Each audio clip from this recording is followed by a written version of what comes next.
Boa tarde a todos. Às 14 horas e 2 minutos, no dia 13 de maio, dia de Nossa Senhora de Fátima, eu declaro aberta a sessão do Tribunal Regional Eleitoral do Rio Grande do Norte. Questiono da Corte com relação à ata da sessão anterior alguma observação? Não há. Aprovada. Expediente algum? Não há, senhor presidente. Obrigado. Comunicação, indicações e propostas.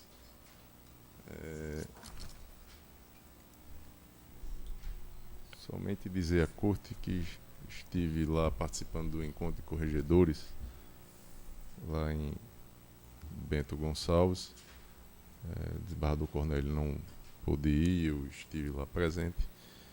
Discussões em torno da implantação do PJE, preocupação com as eleições municipais, a preparação e ainda a preocupação com a questão das propostas em discussão no Congresso em relação à justiça eleitoral, mas, em resumo, a expectativa, já aquela conhecida com relação ao PJE, que no primeiro grau, a partir de agosto, tenhamos aí o início, né, dessa implantação. Falou-se também na questão da utilização da inteligência artificial, mas questão muito ainda, inclusive numa palestra lá do presidente do colégio, desembargador Carlos Santos. Valdir, o presidente, presidente do colégio de corregedores, mas ainda uma questão muito de início, e ficou ele de levar maiores detalhes no próximo encontro. Desembargador Cornélio Alves, comunicação, Senhor. Indicações e propostas, nenhuma. Não tenho. Doutor Glauber. Eu não, senhor presidente. Doutor José Dantas de Paiva. Também não, senhor presidente. Doutor Ricardo. Doutor Vladimir. Senhor presidente, formular uma moção de congratulações ao ministro Tarcísio Vieira de Carvalho Neto, do TSE, pela sua recondução para mais um mandato naquela corte eleitoral. Perfeito. Todos de acordo? Aprovado. Doutora Adriana. Sem proposições, senhor Sem presidente. proposições. Então, iniciemos os julgamentos. Temos aqui o advogado, doutor Cristiano, que é nesse primeiro mandato de segurança. Então, vamos julgá-lo. É o mandato de segurança número 600-041, dígito 87, o ano 2019. O relator, doutor Vladimir Capistrano, impetrante Brasil de Todos Comunicação Limitada. Advogado, aqui na papeleta, doutora Fátima Cristina Pires Miranda e outros. Impetrante Roberto de Souza Campos Cosso, advogado é a mesma. Autoridade coatora apontada, juiz eleitoral, doutor Ricardo Tinoco de Góes. Está em mesa, doutor Vladimir? Está em mesa, senhor presidente. Vossa Excelência tem a palavra.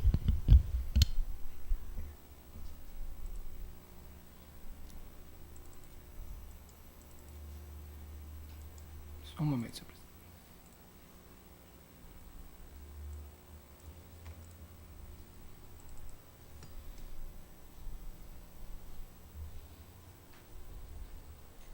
Obviamente com o impedimento do doutor Ricardo, né? Como diria o personagem, está implícito, né? Mas vamos lá. Trata-se de mandado de segurança impetrado por Brasil de Todos Comunicação Limitada, Camilo Nóbrega Toscano e Roberto de Souza Campos Cosso, contra a decisão proferida pelo meritíssimo juiz Ricardo Tinoco de Góes, membro deste colegiado, por meio da qual Sua Excelência determinou a quebra do sigilo bancário da pessoa jurídica acima nominada e dos seus respectivos sócios, os ora impetrantes, do período compreendido entre os dias 1º de agosto de 2018 a 30 de dezembro de 2018, em atendimento a pedido formulado pela Procuradoria Regional Eleitoral nos autos da representação 0601 635 73, onde se apura suposta captação de gasto ilícito de recursos para fins eleitorais pela chapa majoritária vencedora ao cargo de governador e vice-governador deste estado no pleito passado. Os impetrantes, em síntese, aduziram que: primeiro, a decisão exerada pela autoridade dita coatora fere o direito líquido e certo ao sigilo bancário, razão porque o interesse do Ministério Público Eleitoral de analisar suas contas bancárias, as dos requerentes, não poderia ser valorado a tal ponto de suprimir-lhes o referido direito individual fundamental. Segundo, a ilegalidade do ato combatido se mostra ainda mais evidenciada pelo fato de este tribunal já ter analisado as mesmas questões postas pelo parquê na representação supracitada, em sede de apreciação de contas de campanha, tendo esta Corte entendido pela regularidade da contratação e da prestação de serviços, inclusive na destinação dada ao valor recebido. Terceiro, inexiste pertinência em se determinar a quebra do sigilo bancário dos sócios da pessoa jurídica, se tal fato não guarda qualquer relação com o objeto da representação referida. Quarto, a decisão emanada pela autoridade coatora carece de fundamentação quanto ao alegado nexo causal entre a contratação da pessoa jurídica e os indícios de eventual ilicitude nas contas de campanha da atual governadora e de seu vice, e ainda quanto às razões que motivaram a decretação da quebra do sigilo das contas dos impetrantes. E, por último, o deciso proferido nos autos da representação 0601 635 violou seu direito líquido e certo ao contraditório e ampla defesa, tendo em vista não serem partes naquele processo, não havendo como se contrapor por essa razão aos argumentos apresentados pelo Ministério Público Eleitoral. Ao final, pugnaram pela concessão da segurança pleiteada para que fosse determinada a reforma da decisão que culminou com a aludida quebra de sigilo bancário. Antes de decidir o pedido liminar, entendi por bem ouvir a autoridade impetrada, a qual prontamente prestou as informações de estilo. Decorrido inalbis o prazo para manifestação do órgão de representação judicial da pessoa jurídica interessada, foi proferida a decisão pelo indeferimento da medida liminar, uma vez não vislumbrada a presença dos requisitos necessários à sua concessão, sendo determinada, por conseguinte, vista dos autos ao representante do Ministério Público junto a este tribunal para a emissão de parecer. Por meio da petição de ID número tal, os impetrantes interpuseram agravo interno, pugnando pela reconsideração da decisão que indeferiu o pleito liminar ou submissão do recurso à Corte. Neste comenos, entretanto, o processo encontrava-se com prazo em aberto para manifestação do parquê, razão pela qual se fez necessário aguardar o curso normal de tramitação do feito. Em antecipação ao vencimento do prazo que lhe competia, a Procuradoria Regional Eleitoral emitiu parecer pela denegação de segurança, sendo determinada na sequência a inclusão do feito em pauta para julgamento. E é o relatório, senhor presidente.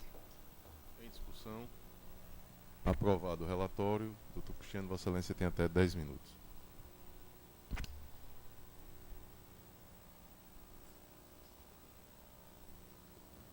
Boa tarde. Boa tarde. Boa tarde a todos. Excelentíssimo senhor presidente, excelentíssimo senhor relator, excelentíssimos senhores julgadores desta corte, excelentíssima senhora representante da Procuradoria Regional Eleitoral, senhores advogados, servidores da casa, é com satisfação que estamos nesta tarde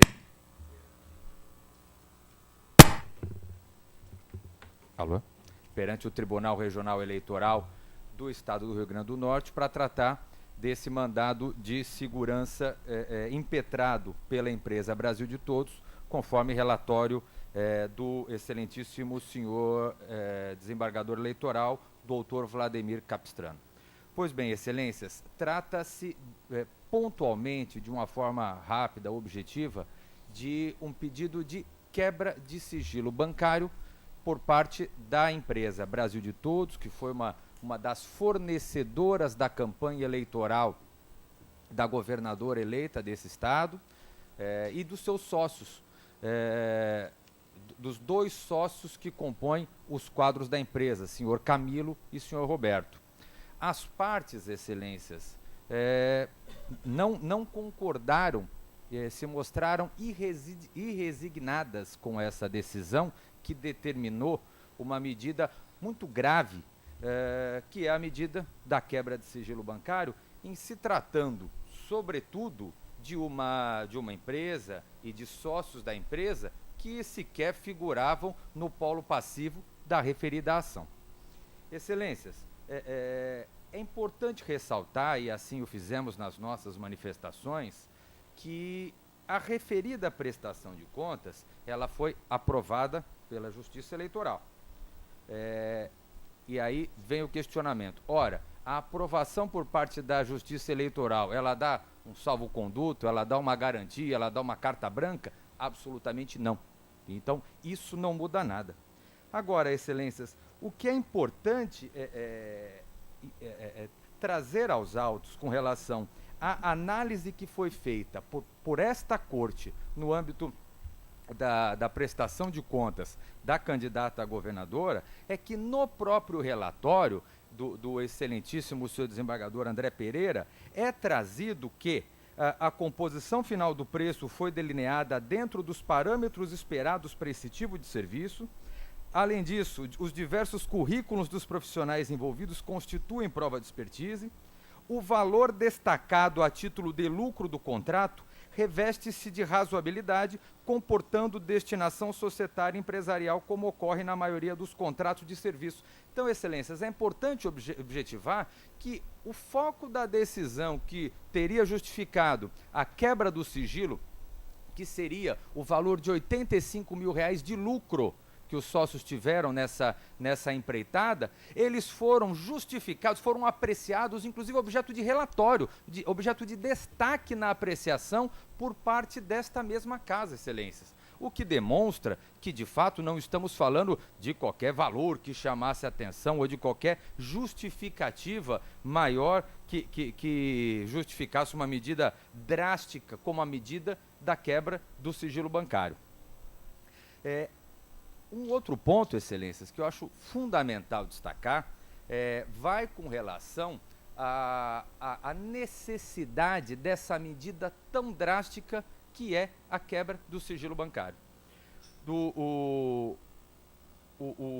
A autoridade impetrada, excelências, fez a sua justificativa com relação à quebra do sigilo bancário de uma forma muito correta, no sentido de demonstrar que seria importante essa informação para a elucidação dos fatos, para a elucidação do julgamento no bojo da ação eleitoral que estaria apurando as eventuais irregularidades no campo da candidatura majoritária aqui do estado do Rio Grande do Norte. No entanto, excelências, a decisão em momento algum justifica a necessidade de uma medida tão drástica nesse sentido. Até porque, excelências, o acesso ao extrato bancário, às movimentações bancárias das empresas e dos sócios dessas empresas poderiam ser meramente solicitados às partes, não sendo necessário uma medida, reitero, tão drástica, tão dura como a medida da quebra do sigilo bancário. Em momento algum, excelências, as partes, aqui representadas por mim, se negaram a apresentar seus extratos bancários, seja da empresa, seja dos sócios, inclusive, excelências, as partes, inclusive, ofertaram aos autos o extrato bancário, né? E se colocam desde logo, e já foi manifestado nesse sentido, e faço questão de reiterar, e se coloca desde logo à absoluta disposição de vossas excelências para toda e qualquer informação, documentos e elementos que eventualmente se façam necessários. A empresa Brasil de Todos, os senhores Camilo, o senhor Roberto, têm absoluta ciência do relevantíssimo papel que a Justiça Eleitoral do Rio Grande do Norte, que a Justiça de uma forma geral, que a Procuradoria Regional e que os órgãos de investigação de uma forma geral têm no sentido de buscar as informações necessárias para averiguar a existência ou não de irregularidades. Então, desde logo, se coloca à inteira disposição para ofertar quaisquer informações sejam necessárias. O que se está excelências, discutindo no âmbito desse mandado de segurança é a conveniência da medida mais drástica, que é a quebra do sigilo, sem ao menos ter sido solicitado, meramente requerido, uma parte que frise-se, não é parte da ação. A empresa e os sócios da empresa não são parte da ação. E, em momento algum, foram solicitados para que apresentasse as documentações referentes à movimentação bancária e a outras informações que, de fato, são adequadas, como muito bem lançado nos votos da autoridade impetrado, que as informações são oportunas, não há dúvida disso. O que se está discutindo é meramente o meio de obtenção dessa prova. Excelências, tenho certeza que, uma vez acolhido o mandado de segurança hora interposto, não teremos prejuízo nenhum para as investigações, porque as partes terão nos autos, naturalmente, o extrato bancário, todas as outras documentações serão ofertadas, serão trazidas aos autos, não haverá prejuízo nenhum.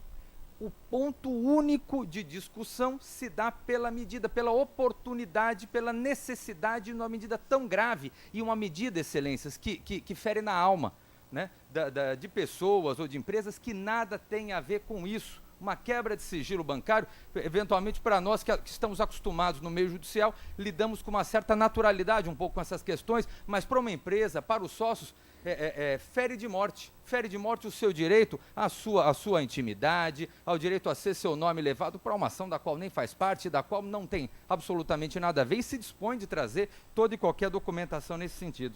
Para finalizar, excelência, é importante trazer aqui, já foi trazido aos autos, eu faço questão de destacar um julgado de cerca de 30 dias agora do Tribunal Superior Eleitoral, que trata especificamente dessa questão. O julgado, ele trata, vou fazer questão de transcrever aqui 2 ou 3 frases, excelências. A questão de fundo do mandado de segurança envolve não a ilegalidade na doação em si, ou da captação do recurso, mas os requisitos legais e constitucionais para a decretação da quebra do sigilo. Entendo que a fundamentação adotada pelo juízo, nos autos número tal, foi insuficiente para demonstrar a proporcionalidade da adoção da quebra como primeira medida investigada. A partir dessa fundamentação, não é possível saber se a medida invasiva da privacidade era a que melhor poderia alcançar o fim colimado, se ela era o que impunha menor sacrifício aos direitos fundamentais entre todas as possíveis, ou mesmo se os direitos em jogo, privacidade versus direito de provar, haveria de um deles prevalecer na situação concreta. Na verdade, pelo que se depreende dos autos, a medida drástica foi imposta como a primeira diligência, antes mesmo da oitiva do recorrente em juízo, da concessão de oportunidade para que a doadora pudesse provar a origem dos recursos doados. Afinal, não se pode excluir a possibilidade da recorrente, uma vez intimada, de prestar esclarecimentos em juízos, apresentar espontaneamente documentos... Com licença, Vossa Excelência tem mais 30 segundos. Perfeito. Apresentar documentos bancários que fizesse comprovar. Enfim, excelências, fiz questão de trazer essa jurisprudência do Tribunal Superior Eleitoral, relatado pelo ministro Admar, justamente porque se encaixa como uma luva no caso Intela. As medidas de investigação são corretíssimas e têm que ser tomadas. Agora, no caso Intela, a quebra de sigilo, antes de se solicitar extratos, os quais se trazem de bom grado, foi uma medida acima do limite por conta da preservação de um direito tão importante, que é o direito ao sigilo de informações, o direito à privacidade. Por isso, excelências, quero pedir a vossas excelências que acolham o mandado de segurança de uma forma muito, muito respeitosa, por entendimento de que essa é a decisão que protege direito tão importante para a sociedade e para os representados aqui. Muito obrigado, excelências, boa tarde. Obrigado, doutor Cristiano. Ministério Público, com a palavra. Senhor presidente, senhores juízes, senhor relator, senhor advogado, o Ministério Público já exarou nos autos um parecer no sentido de que seja denegada a segurança. As decisões interlocutórias no processo eleitoral, elas são irrecorríveis e só se admite mandado de segurança no caso de teratologia, e não se evidenciou teratologia aqui. A decisão do Dr. Ricardo Tinoco, que deferiu a quebra do sigilo bancário, foi prolatada nos autos de uma representação por captação e gastos ilícitos e recursos em campanha, proposta em desfavor da atual governadora e do vice-governador do Estado do Rio Grande do Norte, Maria de Fátima Bezerra, e antenor Roberto Soares de Medeiros. E a ação, ela narrou a existência de irregularidades gravíssimas. na movimentação financeira da campanha dos representados nas eleições de 2018. Tanto o desvirtuamento da destinação legal dos recursos do FEFC, Fundo Especial de Financiamento de Campanhas, recursos públicos, no valor de 156.365, que foram transferidos diretamente em favor de 25 candidatos homens, quando deveriam ter financiado campanhas femininas, e o mais grave, que foi dito aqui desde o processo de prestação de contas, pagamento de despesas com recursos públicos no montante total de R$ 1.900.000, junto à empresa Brasil de Todos Comunicação, que foi criada apenas 3 dias antes do primeiro recebimento de parcela desse valor, as quais não estão acompanhadas de provas idôneas suficientes que justifiquem esses gastos, especialmente quanto à capacidade operacional dessa pessoa jurídica para atender aos múltiplos serviços custeados por grande aporte de recursos públicos. Foi uma empresa criada para a campanha e a única cliente era a campanha da candidata Fátima Bezerra e de seu vice. Para comprovar essa alegação, o Ministério Público Eleitoral requereu a quebra do sigilo bancário da pessoa jurídica envolvida, Brasil de Todos Comunicação, assim como de seus sócios. Não apenas para elucidar o destino do dinheiro público e a real finalidade desses recursos que foram empregados na campanha, mas também para identificar eventuais envolvidos na prática ilícita. Essa medida, aliás, é amparada pelo artigo 47, parágrafo 1º, inciso 3 da Resolução 23553. O juiz ele pode, a qualquer tempo, mediante provocação ou de ofício, determinar a realização de diligências para apurar a veracidade dos gastos eleitorais, inclusive com a quebra do sigilo bancário e fiscal do fornecedor e ou de terceiros envolvidos. Não é demais relembrar que o sigilo bancário ele não é absoluto, de forma a servir de respaldo para a prática de crimes e atos ilícitos. Por isso mesmo é que a própria legislação eleitoral ela prevê a possibilidade de acesso a informações bancárias para apurar a fidedignidade dos gastos de campanha. A veracidade das informações contidas na prestação de contas não decorre e tampouco é presumida pela sua aprovação. Ainda mais uma aprovação com ressalvas e num resultado tão apertado que, inclusive, se encontra em grau de recurso. Tendo em vista a autonomia que existe entre o processo de prestação de contas e a representação para apurar a prática de arrecadação e gastos ilícitos de recursos. E isso é, inclusive, alvo de decisão do próprio TSE. Eventual decisão da Corte de Origem em processo de prestação de contas não repercute na decisão proferida no âmbito de investigação judicial fundada em abuso de poder e do 30A da Lei das Eleições, pois, por se tratar de processos distintos e autônomos. E aí eu cito no parecer, o colega cita no parecer, o precedente do TSE. Então, não padece a decisão judicial que é combatida de qualquer vício, a decisão proferida pelo Dr. Ricardo Tinoco. Foi respeitado o artigo 93 da Constituição, a autoridade expôs os fundamentos, ou seja, a necessidade da medida excepcional, ela foi fundamentada e ela salta aos olhos na realidade, né?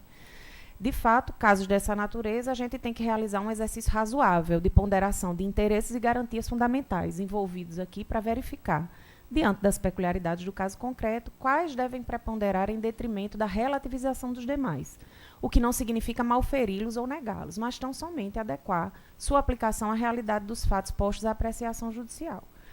Nesse caso, um juízo de proporcionalidade e razoabilidade conduz à conclusão óbvia de que a quebra é a melhor medida para apurar se o recurso público de tão alta monta foi de fato aplicado conforme declarado. E o ilustre advogado aqui disse, inclusive, da boa vontade das partes em submeter os seus registros, mas não existe essa necessidade prévia de exaurimento dessa via conciliatória para que o juiz possa já diretamente obter as informações diretamente do Banco Central. Então, o Ministério Público entende que, pelo interesse público que se sobrepõe aqui ao interesse privado de manutenção de sigilo de dados bancários, o interesse público se sobrepõe, a medida que decretou o sigilo, a quebra do sigilo foi absolutamente correta, ponderada, de acordo com a nossa Constituição Federal, de modo que esse mandado de segurança merece ser denegado. Obrigado. Doutor Vladimir Capuchano, como vota a vossa ordem? De início, registro que o agravo interno interposto pelos impetrantes encontra-se prejudicado, tendo em vista que este tribunal já realizará no presente momento, em cognição exauriente, o exame das alegações apresentadas pelos demandantes na exordial. Passo, portanto, a análise do mérito. Em razão de não serem recorríveis de imediato as decisões interlocutórias no âmbito do contencioso eleitoral, podem ser impugnadas em bases excepcionais por mandado de segurança, com vistas a impedir a consumação de uma lesão a direito líquido e certo.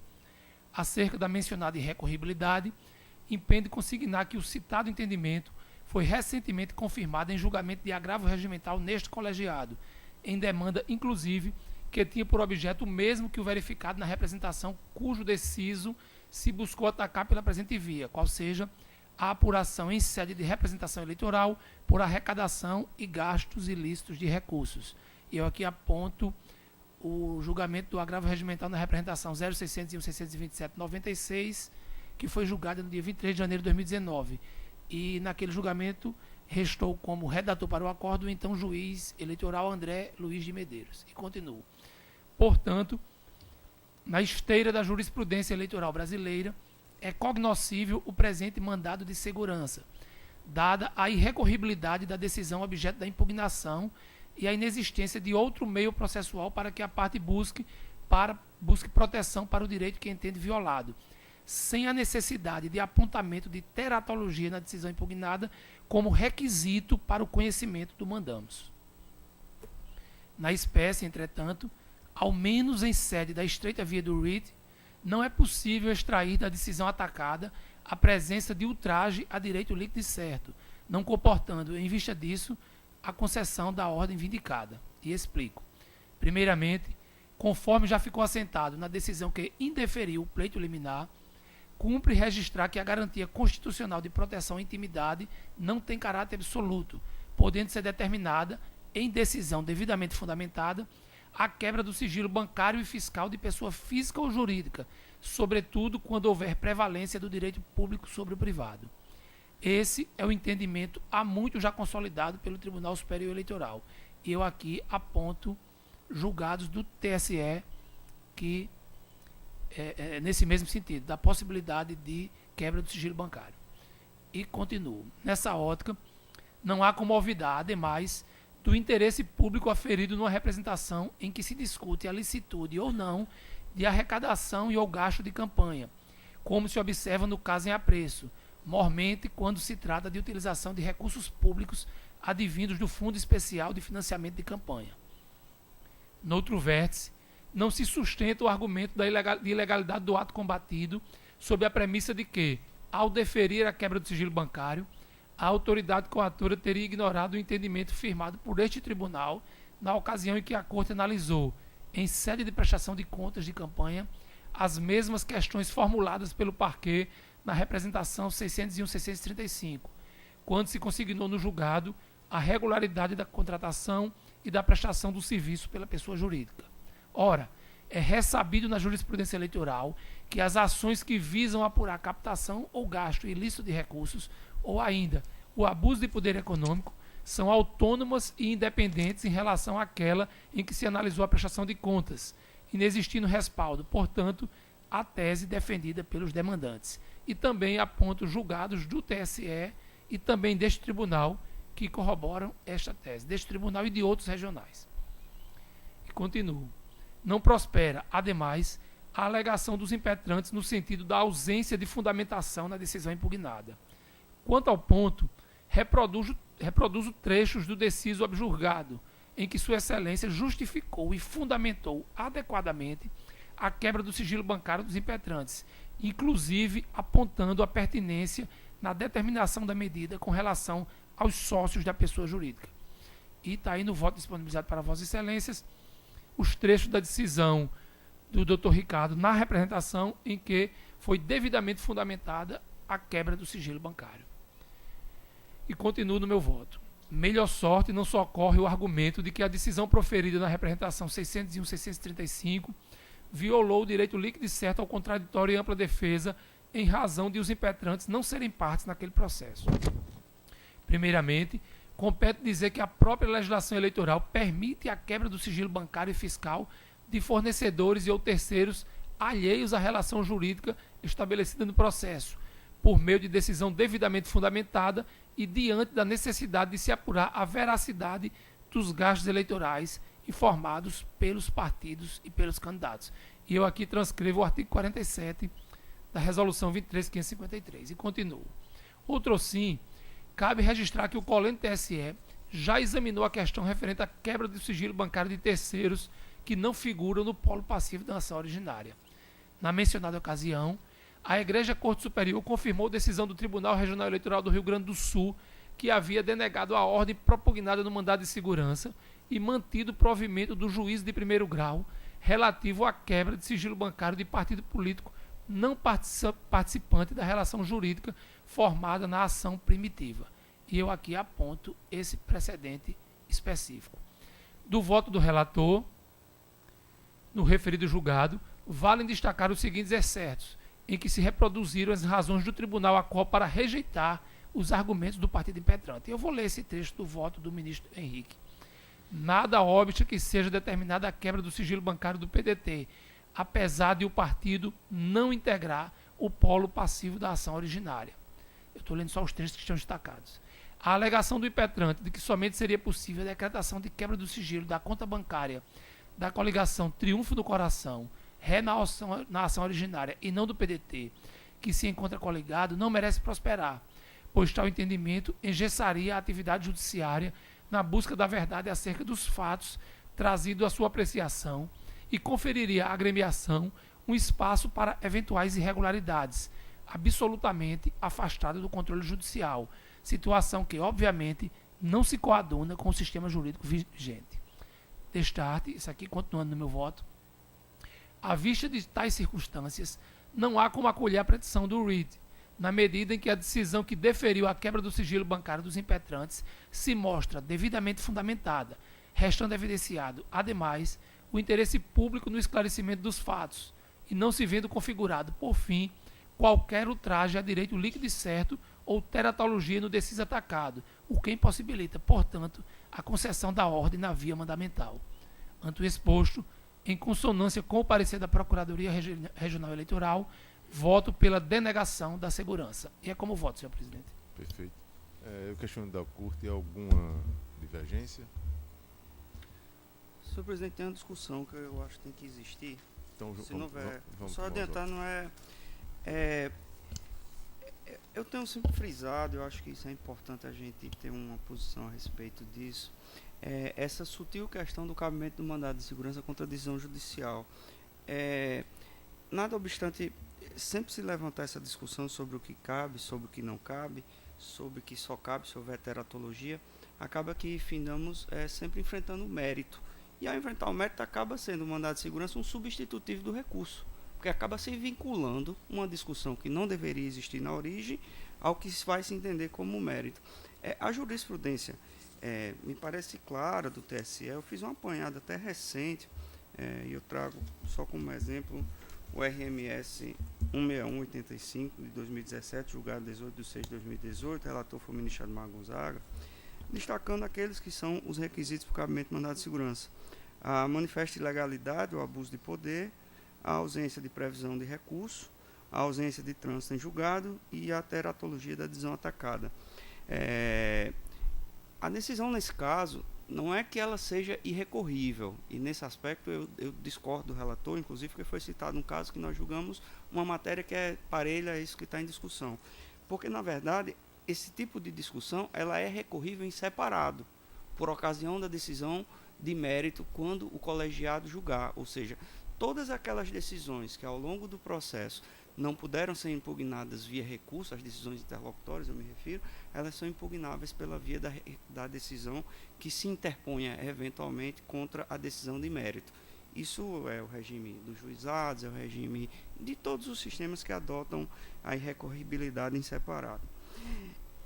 Eu digo isso porque acaba sempre voltando essa discussão e, assim, me parece que há uma clara divergência entre como nós temos julgado essa matéria e como me parece que é o entendimento do TSE. E aí eu entro diretamente no caso, talvez aqui um pouco confundindo com o mérito. Nós temos uma decisão sendo atacada, que ela tem previsão no artigo 47, parágrafo 1º, inciso 3º da resolução TSE 23553 23533, nós temos uma decisão devidamente fundamentada.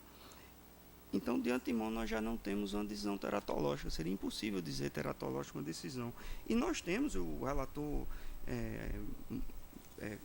como sempre, com o seu brilho habitual, inclusive esclareceu o enfrentamento específico do TSE nessa matéria, o TSE entendendo que não há teratologia na decisão, que quebra o sigilo dos terceiros que não sejam partes no processo. Com relação a isso, eu acho que não poderia nem haver dúvida, até porque se trata de apuração de valores públicos, e quem se propõe a fazer transações de candidatos que vão receber dinheiro público não pode querer que o sigilo bancário seja um valor absoluto.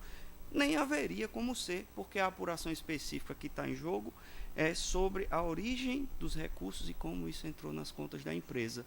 Não existe outra forma de apurar isso que não seja mediante a arrecadação desses valores. Mas aí estou sendo circular só para dizer o seguinte: de antemão nós entendemos que não há teratologia e legalidade. Eu acompanho o relator, eu só faço esse destaque. Eu entendo que não caberia sequer mandado de segurança, seria o caso de rejeição Então de seria pronto. não conhecimento, Vossa Excelência. Não conhecimento, isso por não ser hipótese de manifesto de teratologia.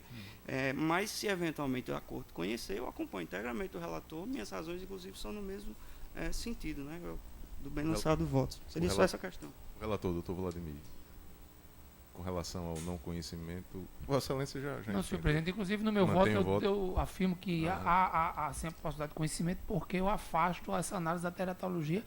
A jurisprudência do TSE, na verdade, a gente vai poder encontrar decisões que exigem a teratologia como requisito para o cabimento, o conhecimento do mandado de segurança, e decisões que afastam a necessidade da teratologia, bastando a irrecorribilidade de imediato. Eu estou filiado e há muito a essa tese de que não é necessária a análise da teratologia como requisito de conhecimento do mandado de segurança. Inclusive, eu afirmei expressamente isso no meu voto, quando nos primeiros parágrafos do voto eu conheço do mandado de segurança. Então, nesse aspecto aí, temos essa divergência de entendimento entre eu e o Dr. Francisco Glauber não é de hoje. Em outros mandados de segurança, essa mesma divergência já foi explicitada, mas a Corte, pelo menos até a Corte Regional, pelo menos até então, tem analisado os mandados de segurança, ou pelo menos conhecido os mandados de segurança, independentemente da teratologia como requisito para o seu conhecimento. Tenho me filiado a essa tese e permaneço filiado a ela. Doutora Adriana, como vota Vossa Excelência? Senhor presidente, eu acompanho integralmente o voto do relator, o que para mim parece muito óbvio que há claro interesse público no acesso a essas informações fiscais e bancárias e, igualmente, a doutor Vladimir, eu não enxergo qualquer vilipêndio a direito líquido e certo dos impetrantes, tampouco qualquer teratologia na decisão de doutor Ricardo Tinoco. Sendo assim, eu acompanho integralmente o relator. Com relação obviamente, com relação à questão Conheço, prévia, conhece. Pelo conhecimento do mandado de Desembargador segurança. Cornélio. Na realidade, todas as duas teses têm fundamento do Glauber, né, de não conhecimento. Teria cabimento também, mas aqui já entrou no mérito e como está denegando a segurança, eu vou acompanhar o relator. Doutor Glauber já votou. Doutor José Dantas de Paiva. Acompanho o relator, inclusive em relação a essa discussão. Sim. Eu posso proclamar, então, Pode, no pode sentido de que... No mérito, Não. acompanha. Não, mas com relação ao conhecimento... Eu fico vencido, isso. Não Isso. conhece. Isso. Exatamente. Rejeitada a preliminar de não conhecimento do mandato de segurança suscitada pelo juiz eleitoral Francisco Glauber, e denegada a ordem à unanimidade nos termos do voto do relator. Então, na sequência, temos representação eleitoral número 601.400, dígito 09, o ano 2018. O relator, Dr. Francisco Glauber, representante 100% RN, a coligação aqui, 100% RN, 12 PDT, 11 PP, 100% RN, que tem o PDT, PP, MDB, POD e DEM. Advogado Dr. Gleidson Kleber Lopes de Oliveira, Também representante Carlos Eduardo Nunes Alves, o mesmo advogado, e representado Trabalho e Superação, a coligação Trabalho e Superação. Não tem advogado cadastrado, representado também Robson Mesquita de Faria, também sem advogado cadastrado. Está em mesa, doutor Globo? Sim, senhor presidente. Senhor presidente, trata-se de representação eleitoral proposta pela coligação 100% RN e pelo candidato Carlos Eduardo Nunes Alves em face da coligação Trabalho e Superação e do candidato Robson Mesquita de Faria, que então postulante ao cargo de governador do Estado do Rio Grande do Norte nas eleições passadas, a fim de apurar a suposta prática de captação ilícita de sufrágio durante a campanha eleitoral, com fundamento no 41A da Lei 9.504/97. Alegam os representantes que, em ato de campanha denominado Onda da Verdade, ocorrido em 22 de nove de 2018, entre as 9 e as 14 horas, nas imediações das avenidas Roberto Freire e Ayrton Senna, nesta capital, os demandados realizaram a distribuição de brindes, picolés a eleitores, acompanhado de pedido de voto. O acervo probatório anexado inicial, consistente em vídeos e fotos da rede social Instagram, comprovaria a organização do evento pelos representados e a distribuição dos brindes por intermédio de cabos eleitorais que trajavam vestimentas padronizadas nas cores do partido e usavam botos alusivos à candidatura, fatos ocorridos na presença do candidato representado, a evidenciar o seu prévio conhecimento. Requerem, ao final, a procedência da representação para cassação do registro ou do diploma do candidato representado e imposição de multa pecuniária aos demandados. Com vista dos autos, a Procuradoria Regional Eleitoral opinou pela procedência parcial da representação. Em 12/12, através de despacho identificado, este relator invalidou a citação pela via postal, determinando a realização de nova citação, dessa feita na forma eletrônica. Em 20/12/2018, os autos foram redistribuídos a este relator em razão do encerramento do prazo de atuação dos juízes auxiliares na forma da legislação de regência. Certificado nos autos a impossibilidade de realização da citação por meio eletrônico, ela foi realizada por oficial de justiça. Devidamente citados, os representantes deixaram transcorrer em autos o prazo para a defesa. Em 22 de março próximo passado, com fundamento no artigo 10 do CPC, determinou-se a intimação dos representantes e da PRE para manifestarem-se acerca da eventual ilegitimidade da coligação representada, da possível ocorrência da decadência do direito de ação ante a ausência de citação do vice para integrar o polo passivo da demanda. Em parecer, a PRE manifestou-se preliminarmente pelo reconhecimento de ofício da decadência do direito de ação ante a ausência de citação do candidato a vice no prazo legal. E 2. Ultrapassada a questão prévia pelo reconhecimento da ilegitimidade passiva da coligação no que se refere à imputação do abuso do poder econômico, bem como, no mérito, pela procedência parcial do pedido nos termos em que indicou. A coligação 100% RN e o candidato Carlos Eduardo Nunes Alves pugnaram pelo prosseguimento da representação para a condenação dos representados ao pagamento da multa, não se declarando a ilegitimidade passiva e nem a decadência do direito de ação. É o relatório, senhor presidente. Em discussão, aprovado o relatório. Eu peço só permissão da Corte para me ausentar, porque tenho agendado agora às 15 horas com o comandante do Corpo de Bombeiros uma visita aqui no tribunal, e eu passo a presidência ao desembargador Cornélio Alves, para dar sequência ao julgamento.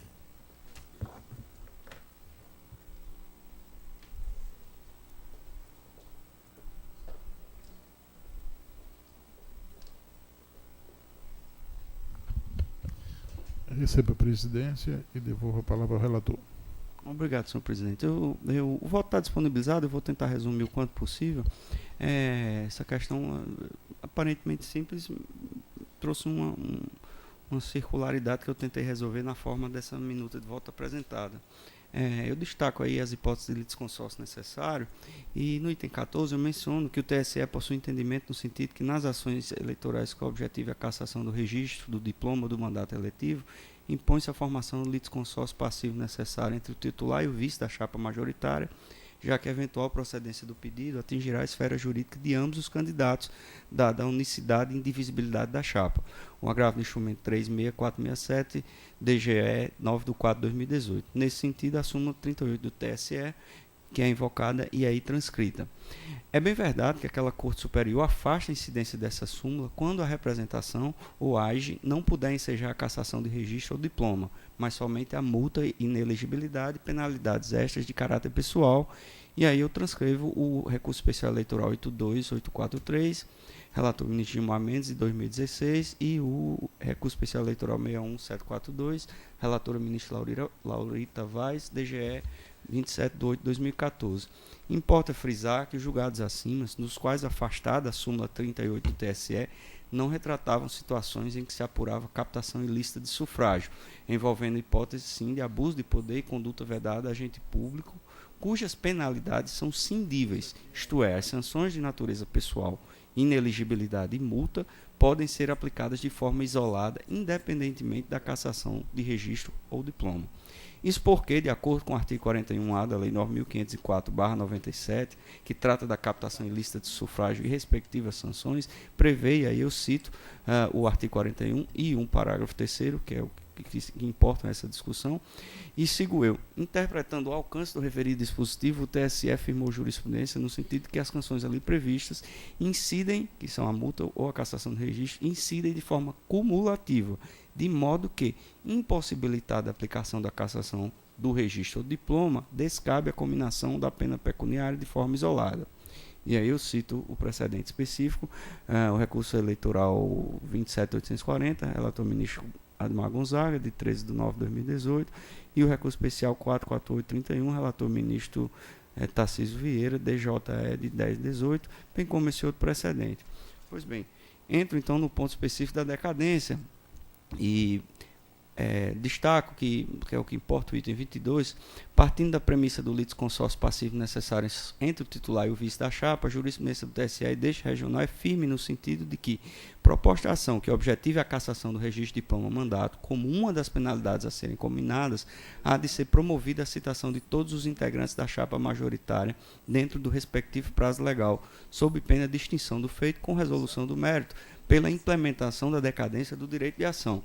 E aí eu cito o agravo do instrumento 36467 do TSE de 2016 e cito o recurso eleitoral 31370 desta Corte, relatora juíza Berenice Capuchu, de 6 de 9 de 2017. O TSE, analisando situação concreta em que, inobservada a formação do litisconsórcio passivo necessário entre os integrantes da chapa majoritária, em representação ajuizada com base no 41A da Lei 9.504/97, reconheceu a decadência do direito de ação ante a impossibilidade de prosseguimento da lide para imposição de multa de forma isolada.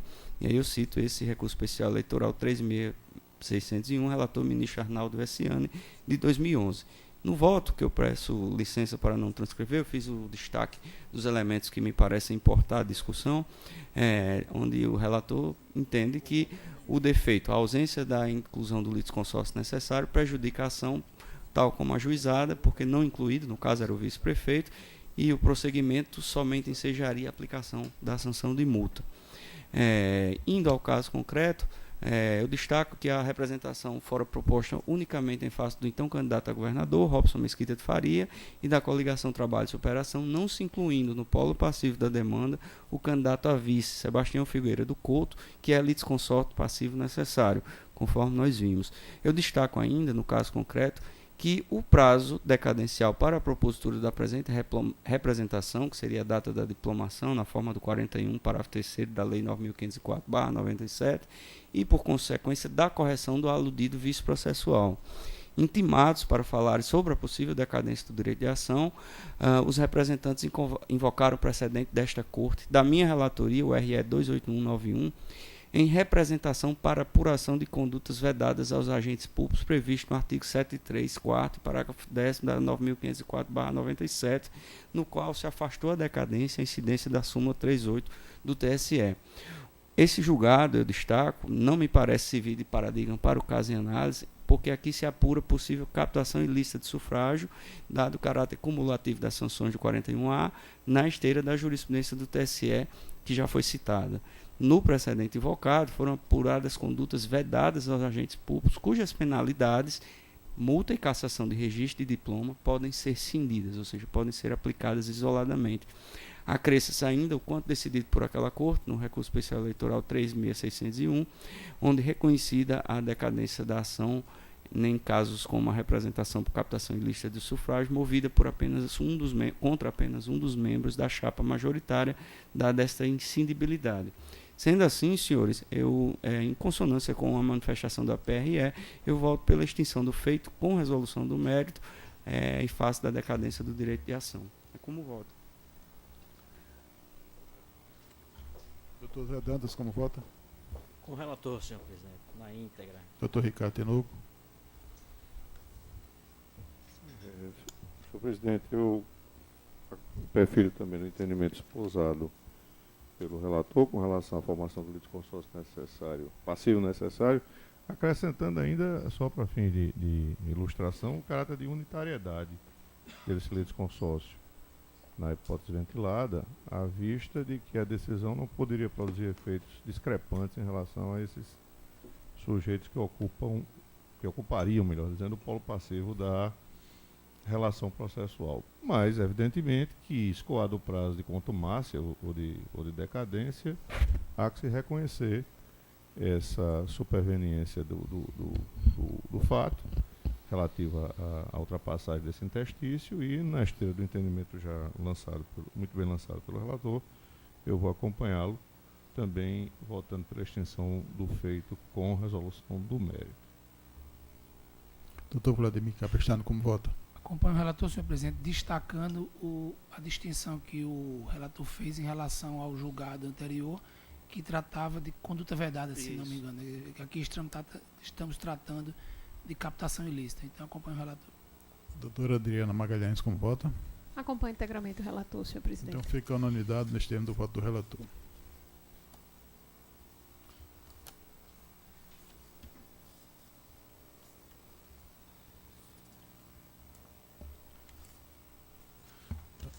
Na sequência, a petição número 0601-55172/2018. Relator juiz Ricardo Tinoco de Góes. Peticionante diretor estadual do Partido Social Cristão do Rio Grande do Norte. Advogado Álvaro Lima Verde dos Santos. Peticionante Renato Fernandes da Silva. Advogado Álvaro Lima Verde dos Santos. Peticionante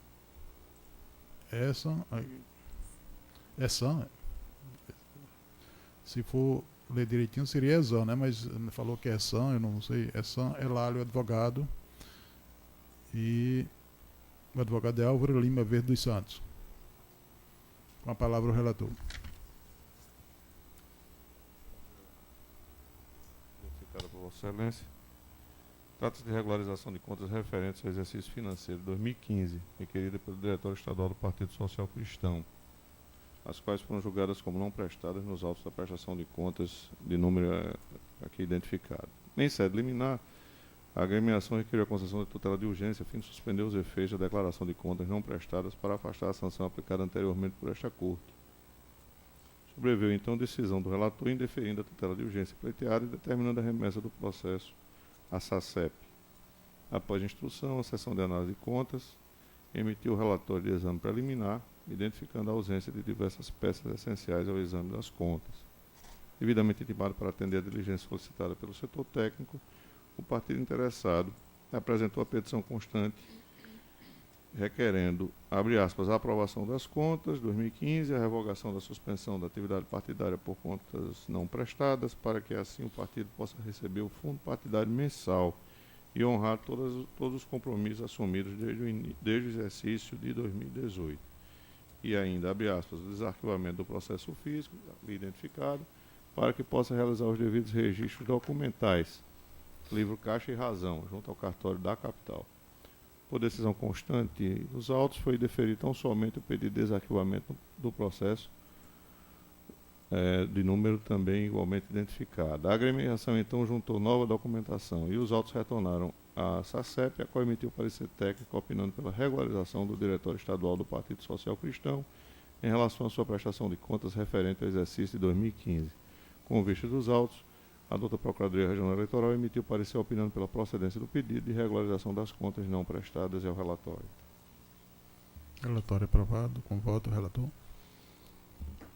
Compulsão dos autos, tem-se que o partido peticionante, amparado no artigo 59 da Resolução 23.546 de 2017, requer a regularização de suas contas relativas ao exercício financeiro de 2015, declaradas como não prestadas por esta Corte, nos autos da prestação de contas aqui identificadas. Com efeito, o supracitado artigo permite aos órgãos partidários requerer a regularização da sua situação de inadimplência para suspender as consequências previstas no caput do parágrafo 2º do artigo 48 da mesma norma, quais sejam a a proibição de recebimento de recursos oriundos do fundo partidário, enquanto não for regularizada a situação do partido político. B. A obrigação de devolver integralmente todos os recursos provenientes do fundo partidário que lhe forem entregues, distribuídos ou repassados. C. A suspensão do registro ou a anotação, tratando-se de órgão de direção estadual ou municipal. Após regular a instrução, nos termos do que foi verificado pelo órgão técnico, a agremiação requerente não foi beneficiada sem cotas de recursos do fundo partidário, com cotas de recursos do fundo partidário de 2015. A SACEP também informou que as receitas foram devidamente registradas no livro razão.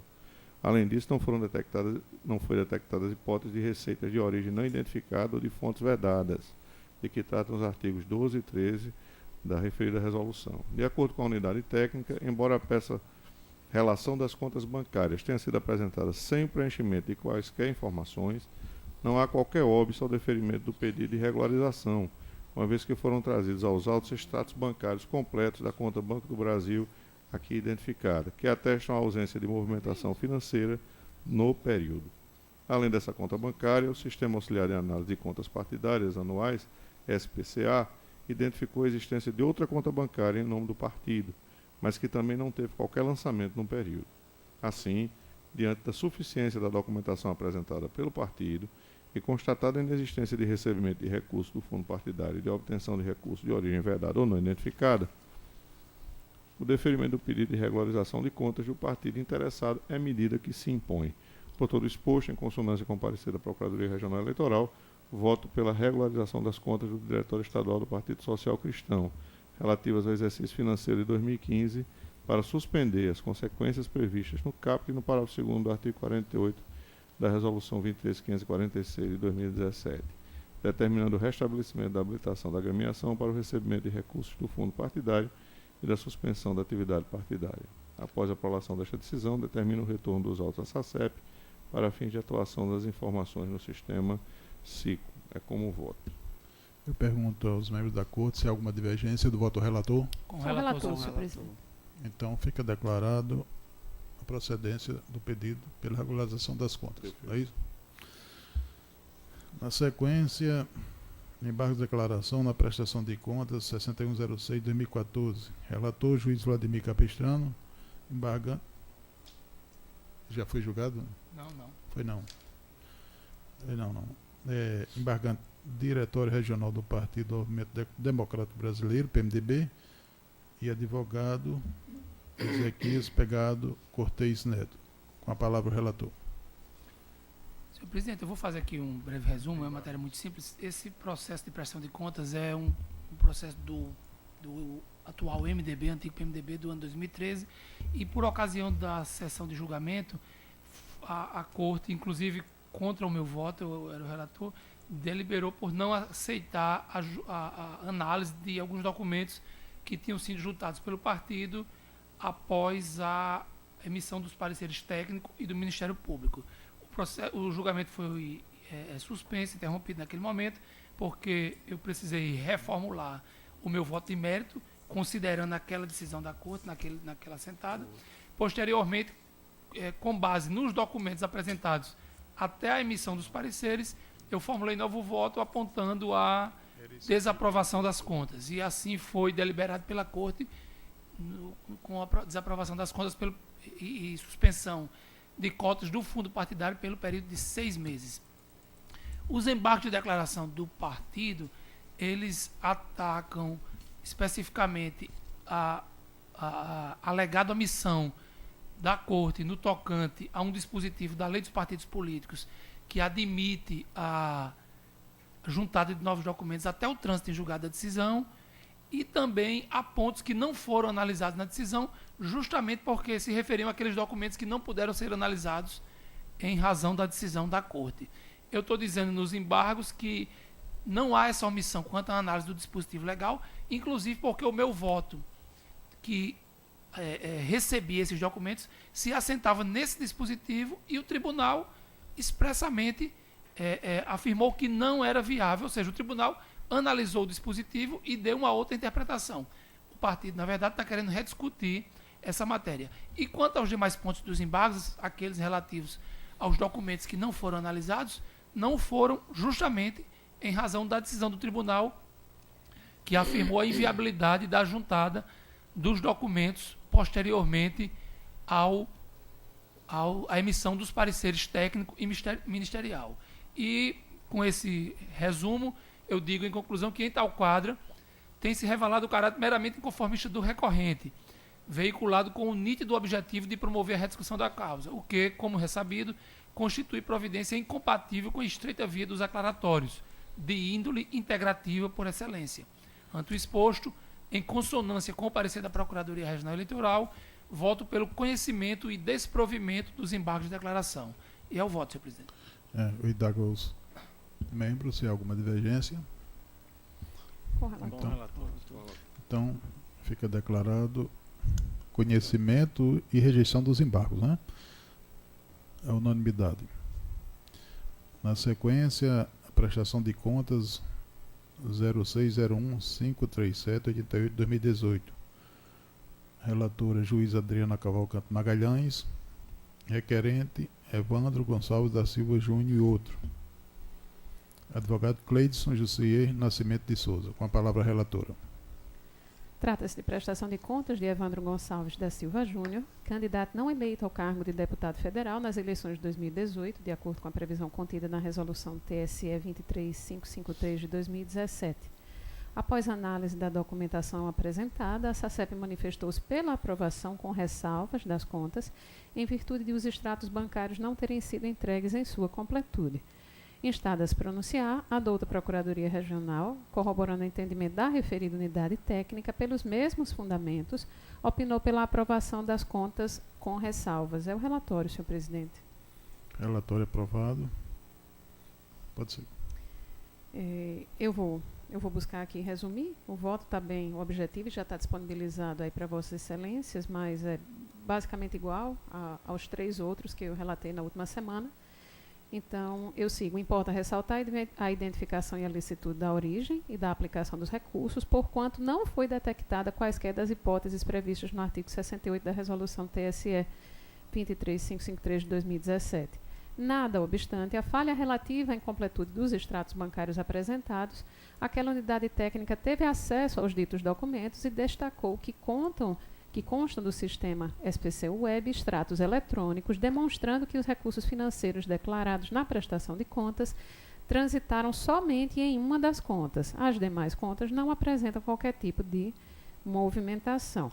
Destarte, diante do claro cenário de inexistência de prejuízo à regularidade das contas, entendo que a melhor solução jurídica a ser adotada sob o prisma dos postulados da proporcionalidade e da razoabilidade é a aprovação com ressalvas a teor do artigo 77 da Resolução 23553 de 2017. Forte nesses argumentos, em consonância com o parecer do órgão técnico e também em harmonia com o entendimento ministerial, voto pela aprovação com ressalvas das contas de campanha apresentadas por Evandro Gonçalves da Silva Júnior, candidato ao cargo de deputado federal nas eleições 2018. É como voto, senhor presidente. Alguma divergência do voto da relatora? Com a relatora, senhor. Então fica a novidade nos termos do voto da relatora. Terminada essa pauta, agora passando à pauta administrativa. PJE, processo administrativo 0600100075-2019. Origem, 68ª Zona Eleitoral, Santa Cruz. Assunto, requisição inicial, servidora federal, deferimento. O Ministério Público deu parecer favorável. Alguma divergência? Sigo a relatoria. Então, aprovada. Aprovada a requisição. O segundo é o processo administrativo 0600-102-45-2019. Origem, 22ª Zona Eleitoral, Caicó. Assunto, requisição, alteração de lotação a pedido do juiz eleitoral da 25ª Eleitoral. Servidor municipal, deferimento. É só uma mudança de lotação. Aqui está pelo deferimento. Acho que com parecer também do Ministério Público favorável. Todos aprovam? Sim. O terceiro é o processo administrativo 06000963/2019. Origem, 4ª Zona Eleitoral, Natal. Assunto, interrupção de requisição a pedido do juiz eleitoral. Servidor federal, retorno ao órgão de origem de deferimento. também com parecer do Ministério Público. Todos aprovam? De acordo. De acordo. Na sequência, o processo administrativo 06.0009553/2019. Origem: segunda zona eleitoral, Natal. Assunto: interrupção de requisição a pedido do juiz eleitoral. Servidor federal, retorno ao órgão de origem. Também aqui está pelo deferimento na forma do anterior e com parecer também, né? Aprovado então, né? O quinto é o processo 06.0009808/2019. Origem: segunda zona eleitoral, Natal.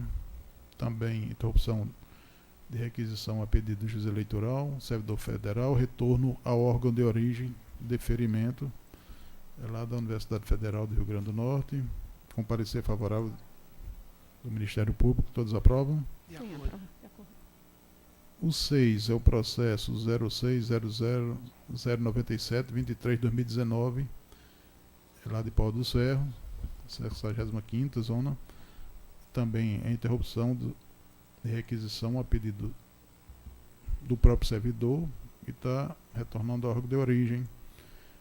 O sétimo também é o 06.00099/2019, da 4ª zona eleitoral. Também interrupção de requisição e determinando o retorno do servidor ao órgão de origem. Todos concordam? O Ministério Público também deu parecer favorável? De acordo. De acordo. Então, está encerrada a pauta administrativa. E apresento sessão também. Não é até amanhã tem outro. Tem sessão, não é isso?